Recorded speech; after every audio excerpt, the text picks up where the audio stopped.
بسم اللہ الرحمن الرحیم۔ السلام علیکم۔ حدیث بیان کرنے والے کہتے ہیں کہ میں عبداللہ بن عباس رضی اللہ عنہ کے پاس بیٹھا کرتا تھا۔ وہ مجھ کو خاص اپنے تخت پر بٹھاتے ایک دفعہ کہنے لگے کہ تم میرے پاس مستقل طور پر رہ جاؤ، میں اپنے مال میں سے تمہارا حصہ مقرر کر دوں گا۔ تو میں 2 ماہ تک ان کی خدمت میں رہ گیا۔ پھر کہنے لگے کہ عبدالقیس کا وفد جب حضرت صلی اللہ علیہ وآلہ وسلم کے پاس آیا تو آپ نے پوچھا کہ یہ کون سی قوم کے لوگ ہیں یا یہ وفد کہاں کا ہے؟ انہوں نے کہا کہ ربیہ خاندان کے لوگ ہیں۔ آپ صلی اللہ علیہ وآلہ وسلم نے فرمایا، مرحبا اس قوم کو یا اس وفد کو، نہ ذلیل ہونے والے نہ شرمندہ ہونے والے، یعنی کہ ان کا آنا بہت خوب ہے۔ وہ کہنے لگے، اے اللہ کے رسول، ہم آپ کی خدمت میں صرف ان حرمت والے مہینوں میں آ سکتے ہیں کیونکہ ہمارے اور آپ کے درمیان موذر کے کافروں کا قبیلہ آباد ہے۔ بس آپ ہم کو ایک ایسی قطعی بات بتلا دیجیے جس کی خبر ہم اپنے پچھلے لوگوں کو بھی کر دیں جو یہاں نہیں آئے، اور اس پر عمل درآمد کر کے ہم جنت میں داخل ہو جائیں۔ اور انہوں نے آپ سے اپنے برتنوں کے بارے میں بھی پوچھا۔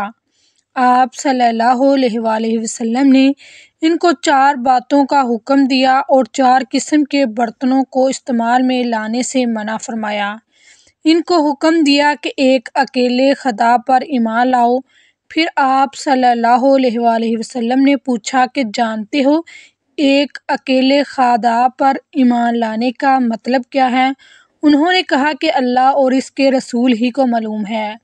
آپ نے فرمایا کہ اس بات کی گواہی دینا کہ اللہ کے سوا کوئی معبود نہیں اور یہ کہ حضرت محمد صلی اللہ علیہ وآلہ وسلم اس کے سچے رسول ہیں، اور نماز قائم کرنا اور زکوٰۃ ادا کرنا اور رمضان کے روزے رکھنا اور مال غنیمت سے جو مال ملے اس کا 5واں حصہ مسلمانوں کے بیت المال میں داخل کرنا، اور 4 برتنوں کے استعمال سے آپ صلی اللہ علیہ وآلہ وسلم نے ان کو منع فرمایا۔ سبز لاکھی مرتبان سے اور کدو کے بنائے ہوئے برتن سے، لکڑی کے کھودے ہوئے برتن سے اور روغنی برتن سے، اور فرمایا کہ ان باتوں کو حفظ کر لو اور ان لوگوں کو بھی بتا دینا جو تم سے پیچھے ہیں اور یہاں نہیں آئے ہیں۔ یہاں سے ہی اس بات کی اہمیت کا اندازہ لگا لیں کہ آپ صلی اللہ علیہ وسلم نے اس کو کہا کہ باتوں کو حفظ کر لو، یعنی کہ یہ بات بہت اہم ہے جس کو حفظ کر لو اور ان لوگوں کو بھی بتا دو جو نہیں آئے۔ ایک شخص نے کسی غیر عورت کا بوسہ لے لیا، پھر نبی کریم صلی اللہ علیہ وآلہ وسلم کی خدمت میں آیا اور آپ کو اس حرکت کی خبر دے دی۔ اس پر اللہ تعالیٰ نے یہ آیت نازل فرمائی کہ نماز دن کے دونوں حصوں میں قائم کرو اور کچھ رات گئے بھی، اور بلا شبہ نیکیاں برائیوں کو مٹا دیتی ہیں۔ اس شخص نے کہا کہ یا رسول اللہ صلی اللہ علیہ وآلہ وسلم، کیا یہ صرف میرے لیے ہے؟ تو آپ نے فرمایا کہ نہیں، بلکہ میری تمام امت کے لیے یہی حکم ہے۔ سبحان اللہ صلی اللہ علیہ وآلہ وسلم۔